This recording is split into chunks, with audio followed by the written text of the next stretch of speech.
Assalamualaikum warahmatullahi wabarakatuh. Di kesempatan kali ini saya akan menjelaskan tentang materi paragraf.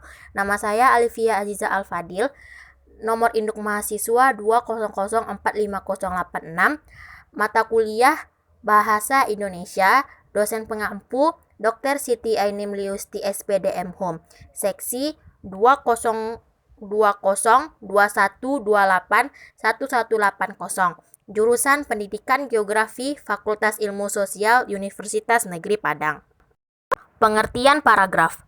Paragraf adalah bagian dalam suatu karangan yang mengandung satu gagasan pokok atau pikiran utama dari beberapa gagasan atau pikiran penjelas. Selain itu, paragraf merupakan himpunan dari kalimat yang bertalian dalam suatu rangkaian untuk membentuk suatu gagasan. Selanjutnya ada syarat paragraf. Yang pertama yaitu kesatuan.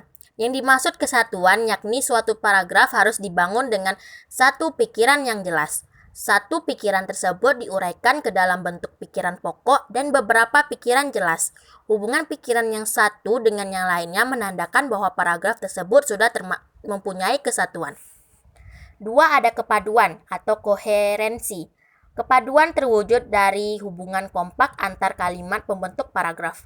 Kepaduan yang baik terjadi jika hubungan timbal balik antar kalimat wajar dan mudah dipahami. Ada beberapa cara supaya paragraf mempunyai kepaduan yang kompak, yakni dengan memakai kata ganti, kata penghubung, serta perincian dan urutan pikiran. Yang ketiga ada kelengkapan. Suatu paragraf dikatakan lengkap jika berisi kalimat-kalimat penjelas yang cukup menunjang kalimat pokok. Yang keempat ada susunan per pola. Yang pertama ada susunan kronologis, susunan ruang, susunan logis.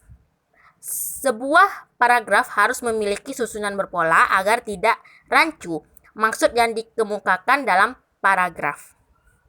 Selanjutnya ada unsur paragraf. A. Kalimat topik. Merupakan kalimat utama dalam paragraf. Di kalimat itu tersirat tentang masalah apa yang akan didiskusikan atau dibahas. Selanjutnya ada kalimat pengembang. Sebagian besar kalimat-kalimat yang terdapat dalam satu paragraf adalah kalimat pengembang. Susunan kalimat mengembang tidak sembarangan. Urutan kalimat pengembang sebagai perluas pemaparan ide pokok yang bersifat abstrak menurut hakikat ide pokok. Pengembangan kalimat pokok yang bersifat kronologis biasanya menyangkut hubungan antara benda atau kejadian. Selanjutnya, jenis-jenis paragraf. Jenis paragraf yang pertama yaitu paragraf deduktif. Yang dimaksud dengan paragraf deduktif adalah paragraf yang gagasan utamanya terletak di awal paragraf.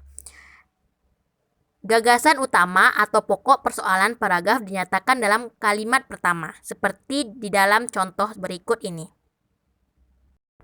Yang kedua, ada paragraf induktif.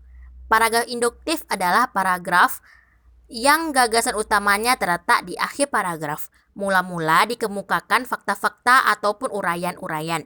Kemudian fakta-fakta tersebut digeneralisasikan ke dalam sebuah kalimat, seperti dalam contoh berikut.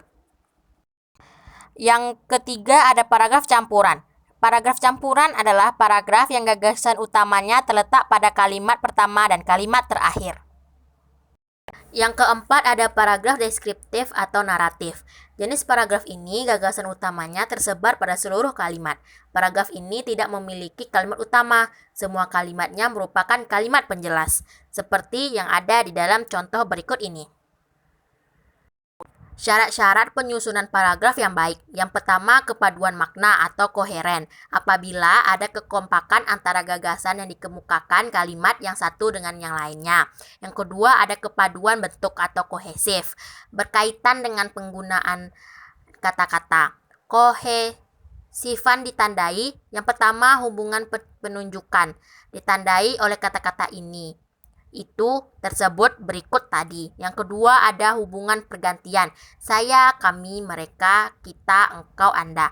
Yang ketiga ada hubungan pelesapan atau contohnya sebagian atau seluruhnya.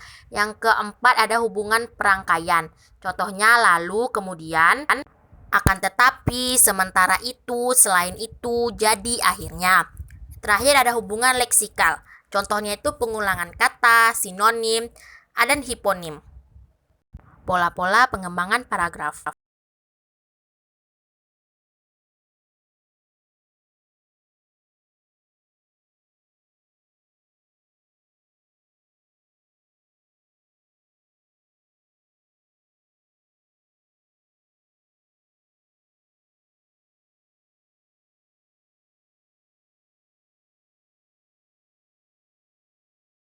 Sekian penjelasan saya tentang materi paragraf. Terima kasih. Assalamualaikum warahmatullahi wabarakatuh.